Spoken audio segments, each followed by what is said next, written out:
Unstoppable, Harnessing Science to Change the World. Good morning, Bill Nye. Good morning. Good morning. Thank you for joining us. Let's get right to it. Many people think global warming is the biggest hoax perpetrated on the American public. You're a science guy. Why is it not a hoax? Well, that's one guy. That's one senator from Oklahoma, right? Yes. No, understand, everybody, the scale of it. 99% of the world's scientists are worried about climate change. They're having a big conference in Paris about this. Not because they are a conspiracy, but because the world's getting warmer, because there are now 7.3 billion people. There used to be 1.5 billion people. There's 7.3 billion people burning and breathing the atmosphere, which is really thin. The atmosphere is barely 60 miles thick. And so, as I always say, if you could drive straight up 5 minutes, you'd be above the breathable part of the atmosphere. You'd be on your way to outer space. So, you guys, that's why we have climate change. And so, for example, in Florida, the city engineer in Miami Beach has got these building codes in place for all the retail businesses to move their floors up as the ocean comes into the city blocks downtown. Meanwhile, the governor of Florida is saying you can't say climate change in meetings.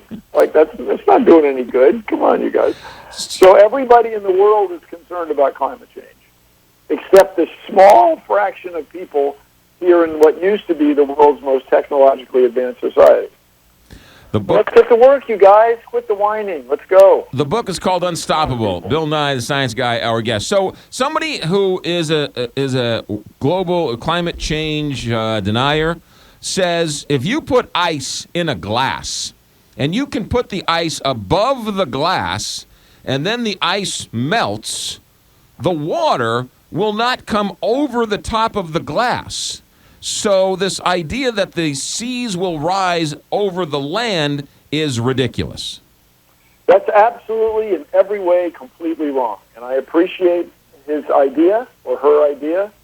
Yes, it's true. If at room temperature, if you put an ice cube in the glass, the water will not overflow. However, if you get that water a little bit warmer, put that glass in a microwave oven for a few moments, the water will overflow because it gets bigger. The molecules get farther apart. And we're not talking about Florida being under 30 feet of water. We're talking about 6 inches on the floor of everybody's house and everybody's business in Florida, in Louisiana, in Galveston, Texas. And where are those people going to go? They're going to move. They're not going to walk around with 6 inches of water on the floor. And they're going to move, I don't know where, to Atlanta, to Chicago, to Oklahoma City, to some exotic place. And so somebody's going to have to pay for that. And what are we going to do with all that plumbing and wiring we left behind? Now, come on, you guys, let's get to work. And furthermore, it's not just the ice cube melting in the ocean. Ice is floating from Greenland. And this is big freshwater sheets of ice are flowing off of Greenland and falling in the ocean, filling it up. And last year, as you may know, it snowed like crazy in Boston. And the reason was, in part, because the fresh water east side of Greenland deflected the Gulf Stream, which made a routine nor'easter storm carry all this extra moisture into Boston. And it matters because we all paid for it. When you shut down a huge city like that for 6 weeks, businesses close, post offices don't deliver mail, the internet's not working, and you and I, taxpayers, are paying for keeping that place going. The same with floods in South Carolina, in Oklahoma. We all pay for it.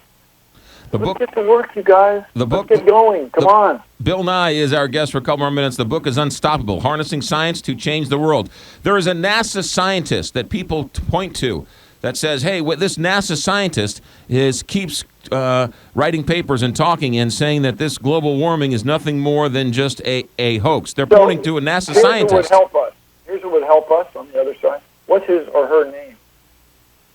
I don't know. They just without that, you're just sort of making stuff up, right? Because the NASA scientist who is very concerned is James Hansen, who testified in front of the U.S. Congress in 1988 about climate change, which, by the way, was 11 years after Exxon, before it was ExxonMobil, had people writing memos, hey, we got to be in the energy business, not the oil business, because we're making all this carbon dioxide. And those people got laid off. And that was reported in this extraordinary publication called the New York Times. I know people like to mistrust the New York Times, but I'll tell you, it's a real paper with real reporters. And Exxon has been suppressing this for 30 years. And here's what I say to those guys. Don't you have kids and grandkids? What are you doing? Come on, let's make the U.S. the leader in this new technology instead of wringing our hands and pretending it's not happening, like see no evil kind of stuff. Let's go, people. Are we too far along? Is it now to the point where we can't stop global warming and it doesn't matter what we do? We're already doomed? Well, not doomed. The world's going to keep getting warmer for quite a while because we've put all this CO2 in the air.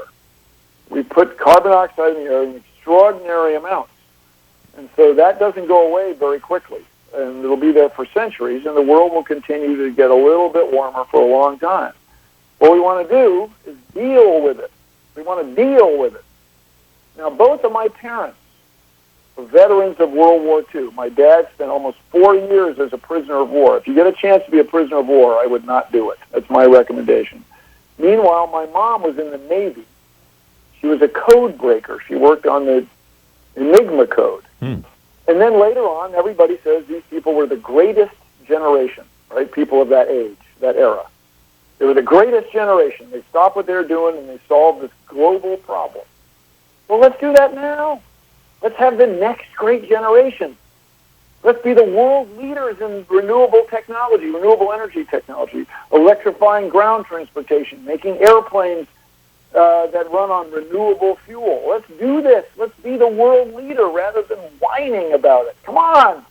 Let's step up the way my parents' generation did. Come on, you guys. It'll be fun. Bill Nye, the book is called Unstoppable. Why is it that we can't agree, because we all agree that Japan bombed Pearl Harbor, but we can't agree, some of us can't agree, on what you're saying as settled science?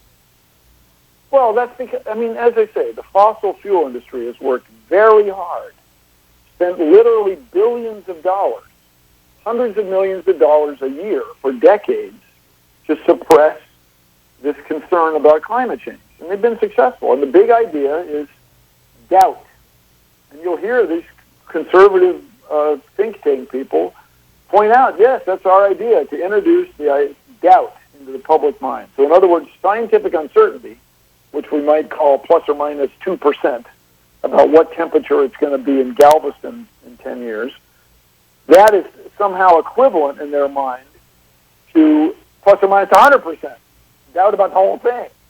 And that's just wrong. That's wrong, everybody. We've been misled by the fossil fuel industry. And as I say, what's so striking is these people have kids and grandkids, and they're still sticking to this course. Now, understand, 99% of the people in the world, scientists, have shown that humans are causing climate change. It's just this little pocket in the Midwest of the United States, which used to be the world leader in technology, is fighting this thing at billions of dollars. And it's just not what we want to be doing. Come on. Get to work. Bill Nye. It reminds me very much, by the way, of World War II. Oh, Japan would never attack the U.S. on the West Coast. That would never happen. That tiny country, they wouldn't attack this big one. And they did. People were in denial in 1939, 1940. And look what happened. Come on, everybody. Let's go. Breaking news here. Bill Nye's mom broke the Enigma machine. When's that movie coming out? She was recruited, and they were declassified in 1992. 50 years after they were recruited. These were a dozen women, mostly from Goucher College, which used to be the sister school of Johns Hopkins back when it was all women. And the first cousin of the Secretary of War was the Dean of Students, and he said to her, "Do you have any women that can come work on this thing?" And my mom was one of them. And I'll tell you this: my mom was really good at puzzles when I was a kid. I have to say, she was like looking back and riddles. She loved riddles, and she would write limericks. It was she was amazing. Did you know she worked for the Enigma machine growing No, up? not till 1992. They had a big party at Fort Myers in Virginia, across the river from Washington, D.C., near the Pentagon. They had a big party, and there were 7 of them still around there who made it to the party. Wow, there's some story It was there. wild. Oh, yeah. Well, no, and so they, but she didn't win the war. She was part of it. She was part of that greatest generation, and so was my dad. And it's just people back then they had a global problem, and they addressed it. They didn't live in denial. After Pearl Harbor, they stopped living in denial big time, and they got to work and outproduced the enemy. New York Times best-selling author and formerly Bill Nye the Science Guy. Now he's just Bill Nye, and his book is called Unstoppable, Harnessing Science to Change the World. Bill, thanks for checking in. Thank you. Happy Thanksgiving, everybody. Happy Thanksgiving. 9:22 here, Big 550, KTRS. Who knew, right? Who knew that his mom helped break the Enigma machine, which was the Japanese code, which is where that movie, the movie, what was the movie? Well, anyway, we got a break. 9:22 here, Big 550, KTRS. I was driving home yesterday, and I